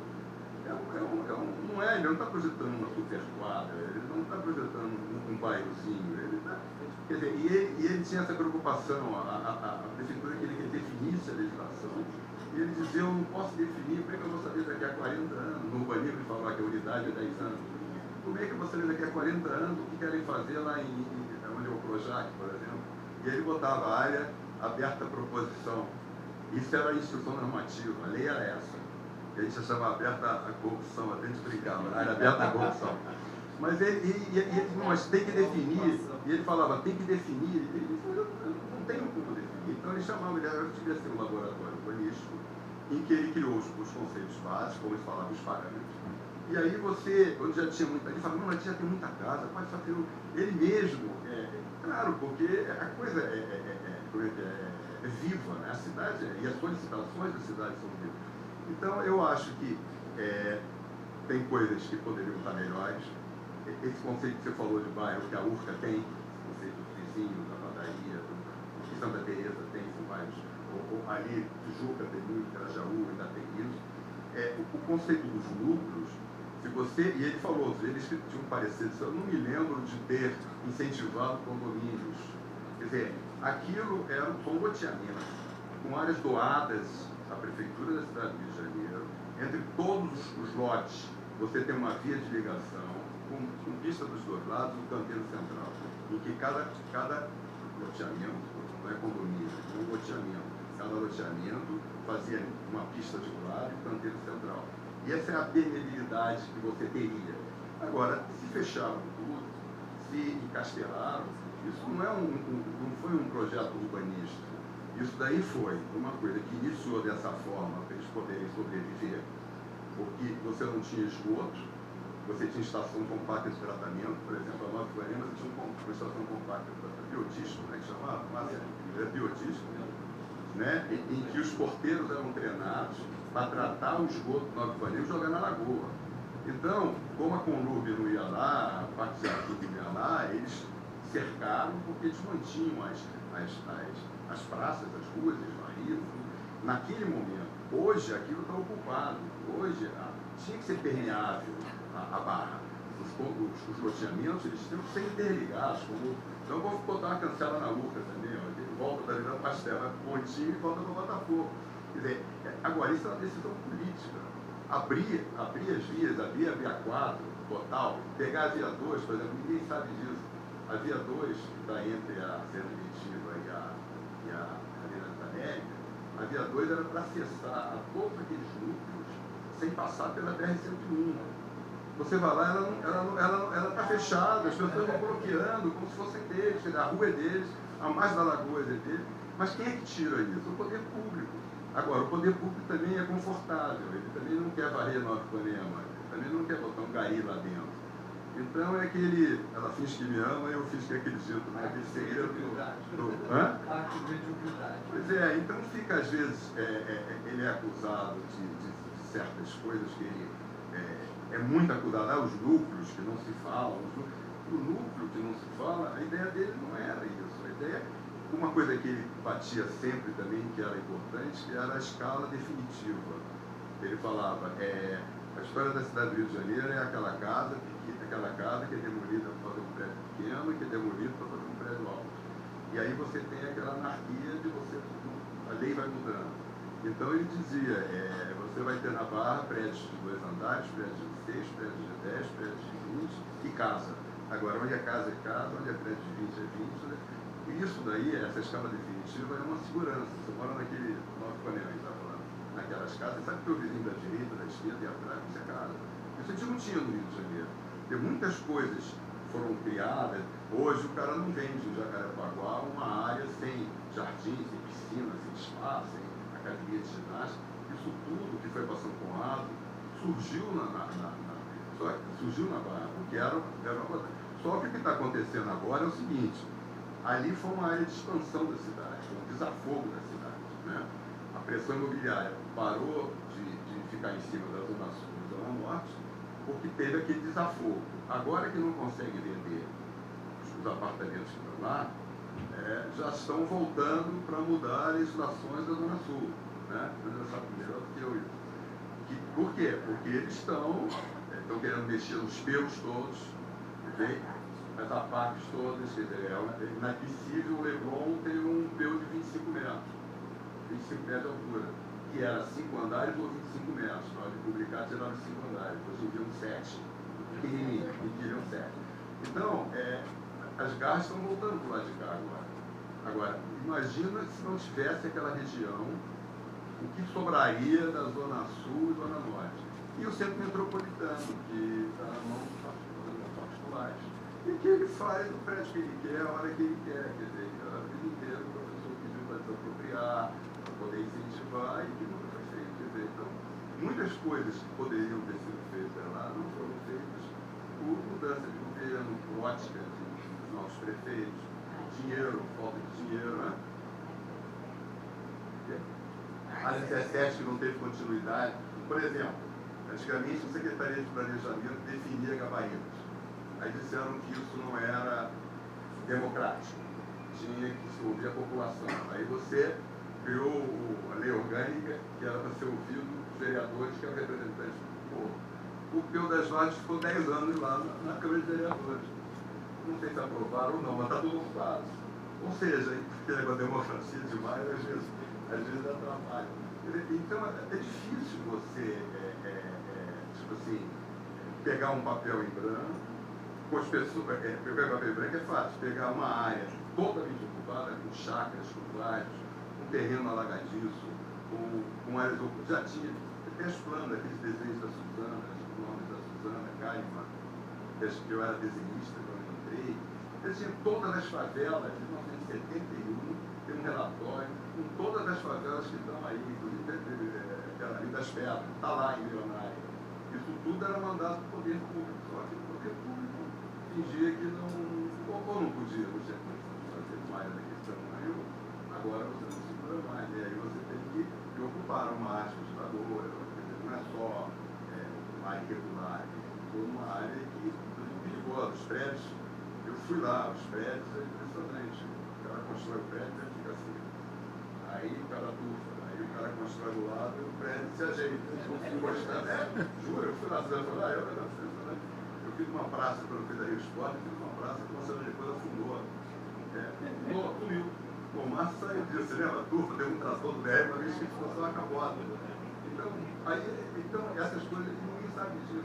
Então, eu acho que o que eu posso dizer é o seguinte, no fim, a gente começa muito animado e eu fui reincidente, né? Porque eu em 69, a gente era do DR, já era município, a gente tinha um cargo de confiança. Aí eu fui devidamente afastado, eu, Juarez e a Carlota Paulini, mas eu era mais chato do que ele. Eu voltei no ano seguinte e fui demitido junto com a Lobate, junto no mesmo dia. Aí, como falou um amigo, você não está vendo que não gosto de você? E nós éramos do Uber, porque é mediativo, nós éramos últimos do grupo de trabalho. 70. 79, 80. 79 fui eu, você e Carlota. E eu tenho, e aquele parecer do professor é ótimo. Né?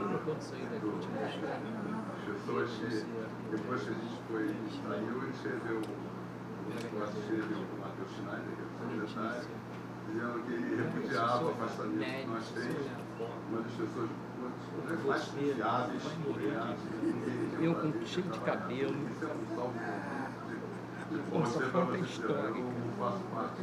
Mas eu acho que já foi dito tudo que eu acho. Até mudar o centro cultural.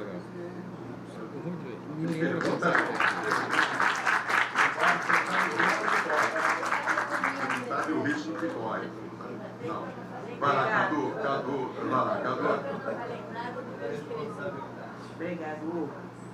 Obrigado você.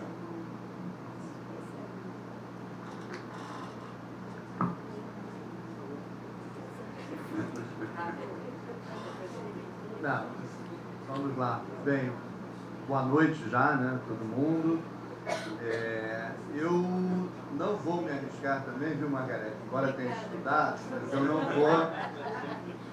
Essas pessoas que estão com a gente aqui fizeram, né, o projeto. Diferente de estudar, diferente de pesquisar. A boa notícia que eu acho é a seguinte, é que não é só a gente que está falando do plano agora no Rio de Janeiro. Né? O que eu trago para vocês é que esse fim de ano eu fui convidado para diversas bancas de trabalho final de graduação, vários alunos, né, repensando o plano, estudando o plano. Então eu acho que esse seminário foi uma semente que também está tendo outras repercussões. Né? Eu estou tentando trabalhar para o ano que vem, já que esse ano as comemorações foram tímidas, né, para o tamanho do plano, para a importância dele para a cidade, de fazer um evento, aproveitando a Capital Mundial da Arquitetura, aproveito até a Margarete do Comitê da UIA para ajudar a gente nesse projeto, falar dos próximos 50 anos, né? 50 a mais, né? Quer dizer, e óbvio que para falar dos próximos a gente tem que falar da construção dos 50 que tiverem. Então eu acho que a gente pode juntar os projetos, né? Eu não posso antecipar, mas tenho, acho que um patrocinador muito forte, né? Que tem interesse. Eu falei para ele, como é que você, nenhum grande empreendimento da Barra encampou 50 anos, né? Está lá o Shopping Leblon falando de 100 anos do Leblon e ninguém na Barra encampou 50 anos. Então acho que eu já convenci, né? Exatamente. Né? Falando em livro, quem quiser está à disposição, né? Enfim, então de falar desses próximos 50 anos. E acho que hoje eu vou falar um pouco disso, até porque no nosso outro encontro, né, eu falei, só resumindo um pouco para a Margarete, que é a nossa convidada hoje, né, eu acho que já deu para reparar que eu sou um entusiasta realista do plano. Né? Eu queria agradecer muito o convite da CAERJ para estar aqui, porque eu estou com vontade de fazer uma segunda edição revisada, né? Porque o que eu aprendi aqui nessas 3 oportunidades e assistindo o Hugo lá dando a entrevista, eu já anotei, já falei, olha, na próxima edição já tenho o que incluir, não é? Então, Margarete, o que eu apresentei aqui nas outras vezes foram o que eu chamei de permanências, né? Aquilo do plano que está até hoje, pendências, ou seja, muito do que o Hugo falou, dessa incompletude, né, que é absurda, né, você sobrecarregar as Américas quando está lá, né, o plano, as vias estão lá, a do Cid Cardoso é só completar, né, convergências com outras questões que acontecem no urbanismo no mundo inteiro, divergências, ou seja, aquilo que não pode mais ser feito porque já foi adulterado de um tanto, né, que não tem mais como reverter. E o que eu queria, já que estamos encerrando o ciclo hoje, né, falar dessas potências. Né? O que a gente pode fazer daqui para frente para os próximos 50 anos, e é isso que eu estou vendo nas universidades, tanto na graduação quanto no mestrado também. E graças, obviamente, ao trabalho do livro, eu sou convidado e queria compartilhar com vocês isso, que a obra de vocês está sendo perpetuada nas novas gerações, está sendo estudada. Em breve, com certeza, existirão outros livros, outros trabalhos, né? E acho que o primeiro desafio, como o próprio Hugo falou, e Margarete, e Isa, é que, ao contrário de Brasília, né, a Barra é um ser vivo, né? Um bairro, mega bairro, população de cidade, né? Acima de muitas capitais no Brasil, e ela é viva, né? E, como a Margarete falou, quer dizer, tem um binômio aí de preservar, né? Eu sou coordenador do Docomom no Rio de Janeiro, então eu realmente tenho características, como a que o próprio Hugo falou da escala definitiva, né? Que eu gostaria de congelar, né? Mas, por outro lado, para a gente atualizar o plano, talvez a gente tenha que mudar alguma coisa desse projeto original, porque, como o próprio professor, posso chamar de professor, acho tão bacana quando você chama de professor, né? O próprio professor falava, né? Olha como mudamos, né? Como nos transformamos nos últimos 50 anos. Mas, enfim, então, a vida é maior do que a nossa imaginação, né? Eu gosto dessa frase dele. Então, há que se atualizar esse plano, e isso que eu vou trazer é o que eu estou assistindo, que a nova geração vem falando, os novos autores, o novo pensamento urbanístico, e acho que é uma coisa de reflexão para a gente, como atualizar, eu vou ler alguma parte aqui, né, para não me perder, quer dizer, como atualizar o plano para as demandas, os desafios, as críticas pertinentes, né, aquilo que a gente sabe que são críticas pertinentes, e o modo de vida do século XXI, né?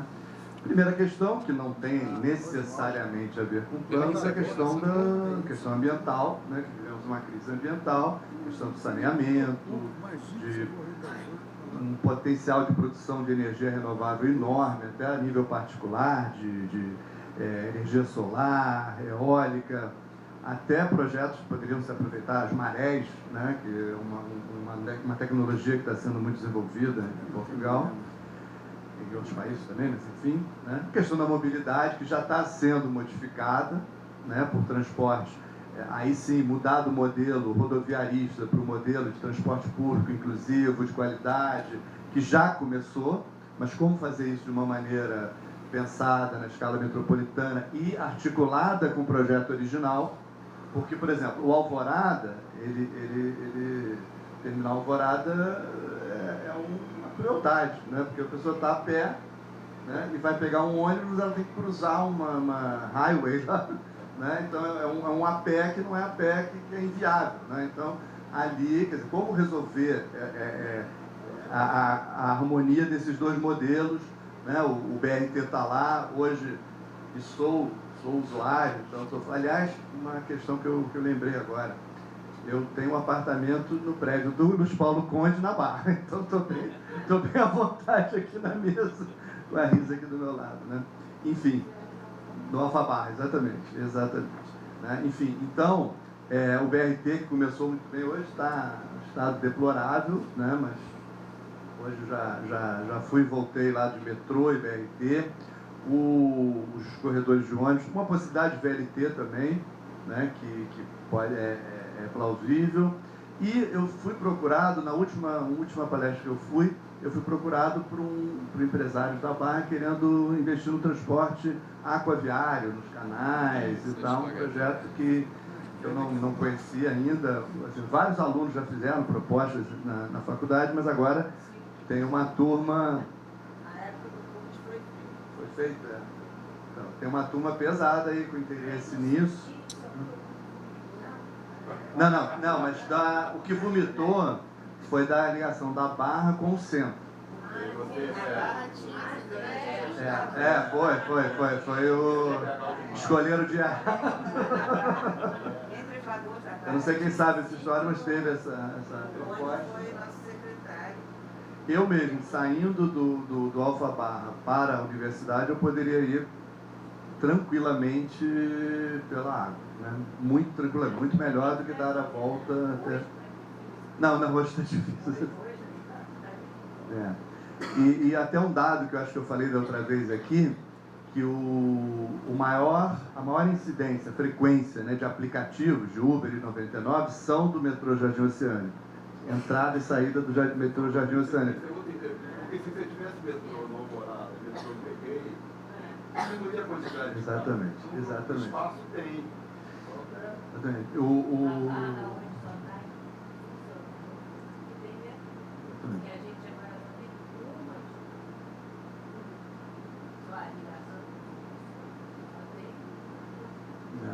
Não, eu fico imaginando se a gente conseguisse juntar o metrô Alvorada com o Nova América.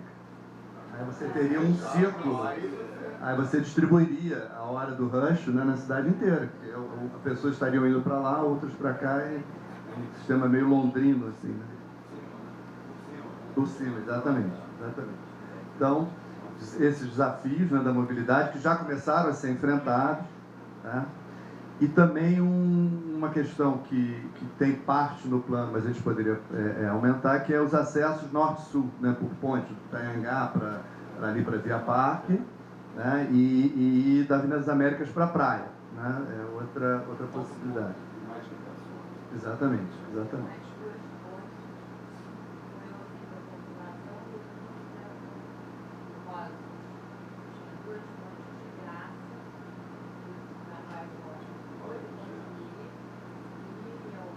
Chegando ali atrás do Golden Green, né? Saindo do Rosas.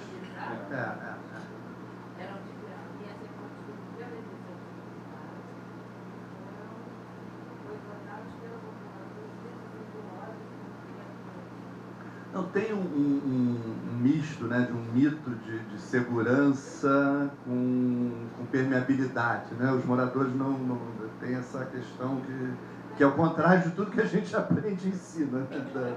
Que a permeabilidade é que leva à segurança, né? Mas as pessoas têm o mito oposto. Mas, enfim, vamos ver se a gente consegue quebrar esses mitos nos próximos 50 anos, né? Temos aí 50 anos pela frente, né? Em penúltimo lugar, vamos dizer assim, né? A questão que também não tem a ver com o plano, tem a ver com o que fizeram dele, né? Com essa barra vivenciada, que hoje, eu diria barra para as pessoas, né, Margarida? Na universidade tem o nosso amigo lá, Yangel, que os jovens estão adorando, né? Exatamente. Enfim, o aumento desse espaço público de qualidade, essa permeabilidade que não existe, né? O aumento das calçadas, dos percursos possíveis, dessa conectividade que se perdeu, né, pelos muros, a reversão dessas fachadas e muros que a gente também hoje chama de não ativos, né, trazer fachadas mais ativas, condomínios mais ativos. O que significa isso? Com uma relação maior com o espaço público. Naquela rua atrás você tem ali no Barra Gás, você tem o muro da casa, o muro do condomínio que expulsa a pessoa para a rua, né? Exatamente. Né? Então, quebrar isso, tem que ter uma vontade política, né, de não permitir isso, mandar tirar mesmo, né? E a racionalização das restrições de acesso, que é o que compromete todo o projeto. É o que você falou, cada condomínio só tem um acesso pendurado na Avenida das Américas e você não tem a relação entre os condomínios. Você castela tudo, né? E aí, eu até, com perdão que usei o guardanapo, né? Isso que a Margarete falou, na verdade, página 74, né? Eu demonstro que eram subbairros, né? Quer dizer, de quilômetro em quilômetro, você tem ali toda uma estrutura de um bairro completo. Né? Com legislações diferentes. Então aqui não é um bairro, aqui é uma região. 42 zonas passaram para 45. Com legislações diferentes, com localizações diferentes. E que se você separar, né, você consegue ter esses centros de bairro. O Rosas ali é um exemplo que eu acho que é bem característico. Né? E por último, né, uma questão que também, né, vocês sabem melhor do que eu, que estava no plano e que não foi feito, mas que hoje é urgente, né, é uma barra mais inclusiva. Né? Os blocos, né, designados, né, no projeto das classes mais populares não foram feitos, né? Plano paralelo. Eu gostava do nome.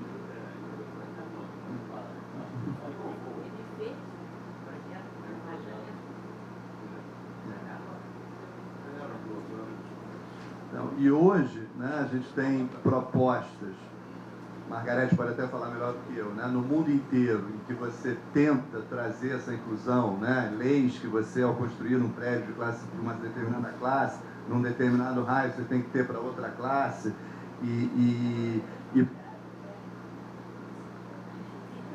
Não, eu acho que isso é uma coisa que a gente... Mas, quer dizer, nesse cenário atual é muito complicado falar isso, né? Quando a gente faz o alinhamento do governo federal ao governo da cidade, né? Pois é, fica complicado. Mas vários países vêm fazendo isso. São 20%, geralmente 20% do imóvel. Na França, por exemplo, você precisa... Porque o que acontece é que hoje em dia a gente está trabalhando, não construir mais guetos, né? Não construir justamente mais bairros populares, mas tentar o mais possível misturar. O que eu acho curioso é que parte da classe média, né, reage a esse tipo de proposta e fala, mas você já vive isso, né? Basta ver São Conrado, né? Só que você tem desordenado do outro lado, né?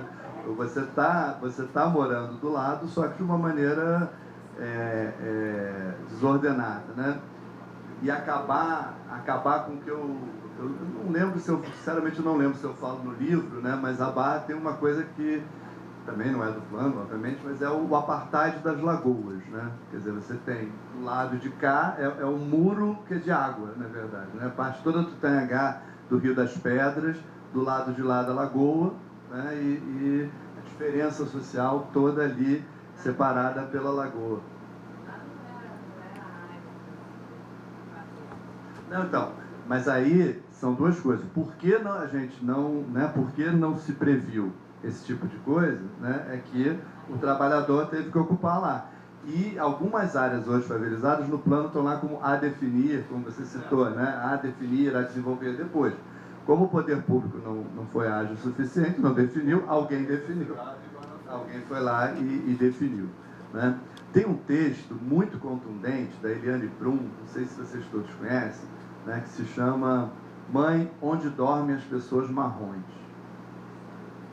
Esse texto é muito forte, é da constatação de uma amiga dela, né, de como ela criou o filho dentro de um condomínio, né, e um dia o filho perguntou, né, porque às 6 da tarde, 7 da noite, ele via aquelas pessoas marrons indo embora, passando pelo portão do condomínio, e ele não sabia para onde iam aquelas pessoas, né? Então ele perguntou, mãe, onde moram, onde dormem as pessoas marrons, né? Como o Hugo falou bem, né, isso não é do plano, isso é do que fizeram do plano, e às vezes, né, talvez, para resolver isso, era só fazer o quê? Resgatar o que foi pensado originalmente no plano. A gente acha que a minha contribuição é essa para o que nós vamos fazer nos próximos 50 anos, que é o desafio das novas gerações, e trazer a boa notícia que as novas gerações estão pensando nisso nas faculdades de arquitetura. Tá bom? Obrigado, hein?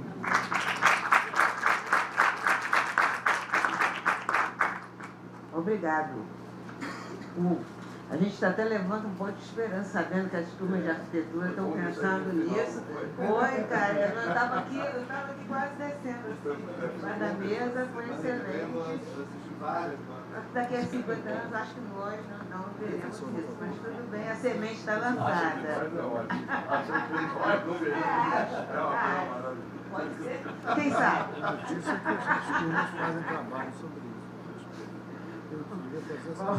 Agradecendo a mesa inteira, queria saber se alguém tem alguma pergunta. Sendo, por favor, mais uma vez repetir, não faça discursos, porque senão vai tirar o brilho aqui dos nossos palestrantes, tá bom? Seu nome, por favor? Rafael.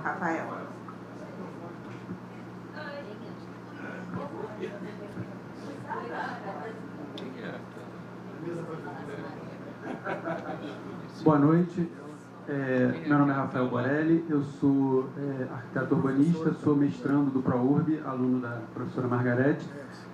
Sou um desses não tão jovem, pareço mais jovem do que realmente sou, mas que estou também procurando pensar um pouco aí o espaço da Barra. Na minha pesquisa de dissertação, um dos meus objetos de estudo é a Cidade das Artes. Então a minha pergunta vai em relação à Cidade das Artes e principalmente à situação urbana em que ela está implantada. Eu vou tentar ser breve, eu escrevi uma pergunta um pouco longa, mas eu vou tentar dar uma abreviada aqui. Bom, durante as 2 últimas gestões do César Maia, né, foi concebida e começou a ser construída a Cidade da Música. A prefeitura, à época, defendia que a Cidade das Artes garantiria a recuperação da centralidade cultural do Rio em nível nacional e mundial, né, e seria o grande ícone arquitetônico da cidade, o que me parece não aconteceu, né. A relação problemática da Cidade das Artes, da localização da Cidade das Artes e da relação com o seu entorno é apontada como uma das causas para sua baixa visitação, tanto pelos frequentadores quanto pelos gestores do espaço. O Emílio Calil, quando era secretário municipal de Cultura, disse numa entrevista em 2012: "Não tenho nada contra a Barra da Tijuca e acho que ela merece uma casa de espetáculos, mas a Cidade das Artes está jogada entre 2 avenidas de difícil acesso. Não se pode chegar lá a pé e de bicicleta é um risco."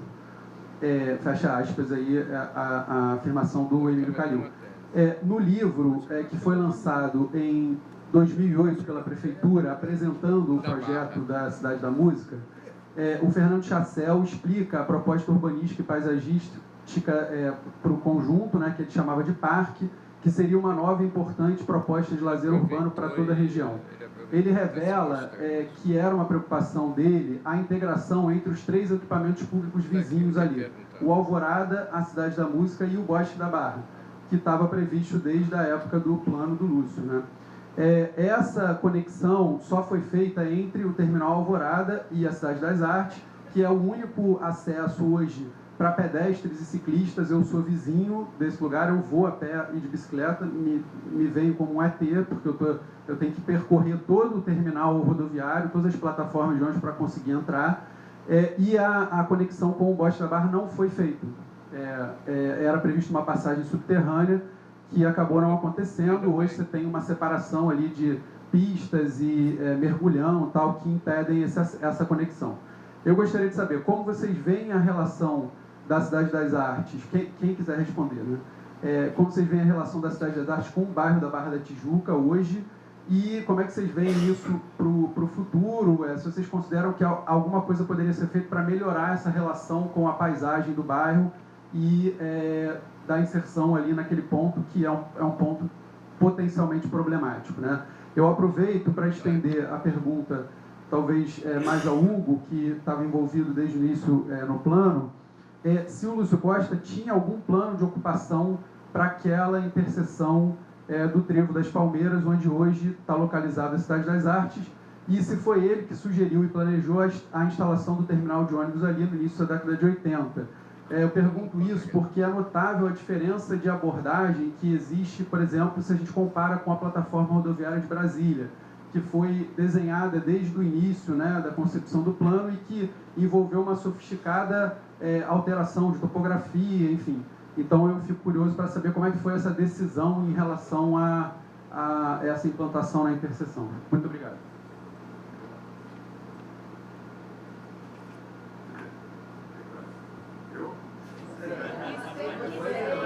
Não, na realidade, você tinha uma... Quando foi feito o plano, você tinha uma BR-101, com 110 metros de largura, não é isso, Márcio? Vocês depois retificaram ela.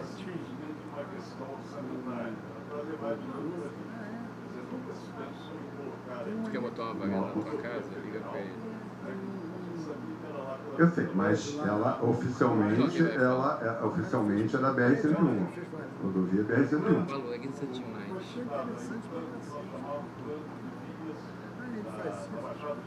É o 5596. Ali tinham várias lacunas. Nós conseguimos fazer 90 metros de largura em todas estes, da Lagoa Barra até a Grota Funda. Isso foi já de início, no grupo de trabalho da Baixada do Jacarepaguá. Vamos retificar isso aqui tudo, que era muito fácil. Quer dizer, todo mundo doaria terreno, tinha de 60 metros, tinha de 70 metros, né? Era uma variável, né? E ali ficou então com 90 metros, o que permitiu, em 1993, a quadruplicação da Avenida das Américas. mas Avenida das Américas. Né? Já não se falava mais em BR-101, era uma questão apenas que existia um plano rodoviário federal que garantia um fundo rodoviário federal que garantia recursos, né, para estados e municípios. E o Lacerda, já desde o tempo do Lacerda, se pensava em usar recursos federais para fazer ali melhoramentos. O Paulo Soares, Raimundo Paulo Soares, quando fez a pavimentação, a primeira pavimentação entre da Avenida das Américas, né? Ele conseguiu recursos através da BR-101, isso trabalhando ainda no governo de Carlos Lacerda.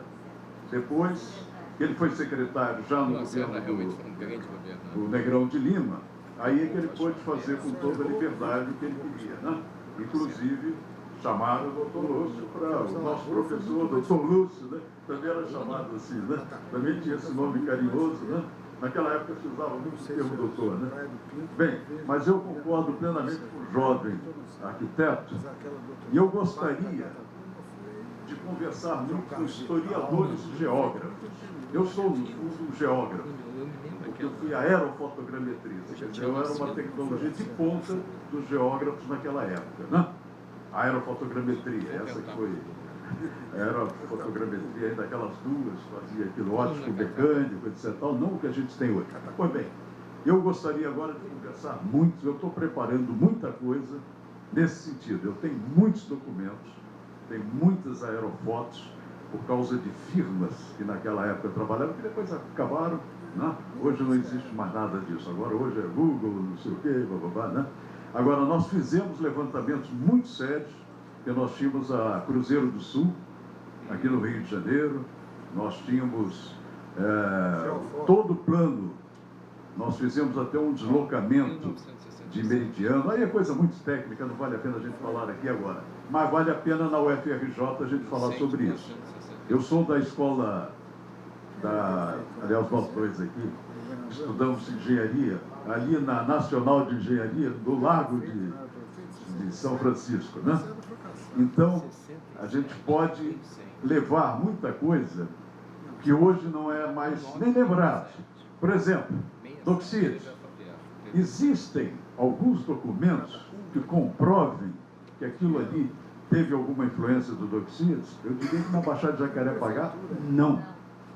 Porque aquilo foi um fim de governo do Carlos Lacerda, não chegou-se a fazer nada. E o Doxides fez muitas ideias genéricas, mas nada de viário.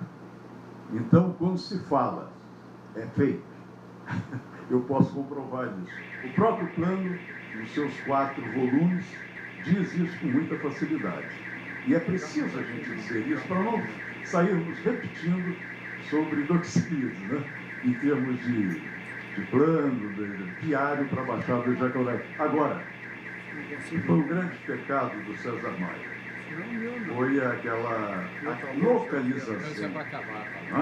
Tanto espaço, tantos locais para botar a cidade da música e depois virou cidade das artes. Ele chamava de área, o lote baldio, sem uso. Que tinha corrida de automóvelzinho de... Não, mas ali era um losango. Não, ali foi doado, né, Márcio? Ali era o PA da Extra, que doou 2 era milhões. Conquista de área, de graça. Aquilo, pois é. Nós conquistamos aquela área para, principalmente, conexões de transporte. Era assim, a área doada ao poder público para implantação de solução rodoviária, não era isso? Aquele losango era a área doada à prefeitura, aliás era o Estado na época. PA, é o PA, PA 8996, é isso? 8997, é o nosso arquivo, viu? Aquilo, o Baesta era uma grande proprietária daquele cruzamento. Então, Nova Ipanema o outro, qual é aquele shopping center da Nova Ipanema? O Barra Shopping, pedaço do aeroporto, ali o negócio o Bosque, Novo Leblon, Mandala, núcleo da Remanso. Ali tudo era o PA da ESA. A ESA tinha 6 milhões de metros quadrados. E num PA, quer dizer, num projeto, a ESA doou ao Poder Público 2 milhões de metros quadrados. Né? Ou seja, qual a pessoa que tem a credibilidade de receber 2 milhões de metros, inclusive o Bosque. Quer dizer, o professor convenceu que devia ser o Bosque. Então, ali, aquela cidade da música não é um pecado, aquilo acho que não tem palavra para aquilo. Aquilo é uma cisterna num cruzamento, porra. Aquilo é um negócio que não tem sentido nenhum. Aquilo ele conseguiu destruir. A gente tinha aquele negócio de infraestrutura, você lembra? Você tinha a parte de SEDAI, água, luz, telefone, norte, sul, leste, oeste, tinha até um corte, que passava um caminhão, tinha um túnel, tinha um desenho que passava um caminhão, você lembra disso? Que era toda a infraestrutura ia ser distribuída naquele cruzamento. No nível, você teria, no nível normal, ao chão, você teria os transportes modais e em cima você teria um trevo rodoviário como tem em Brasília. Então o César Maia conseguiu acabar com os 3 níveis. Matou os três de uma vez.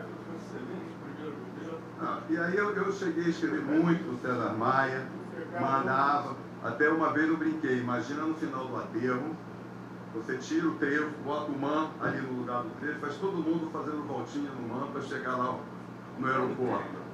E aí ele respondia para mim 1h30 da manhã, 2 horas da manhã, e sempre assim, CM, até que um dia ele escreveu assim, está decidido César Epitácio Maia. Não brinco mais, não respondo mais a você.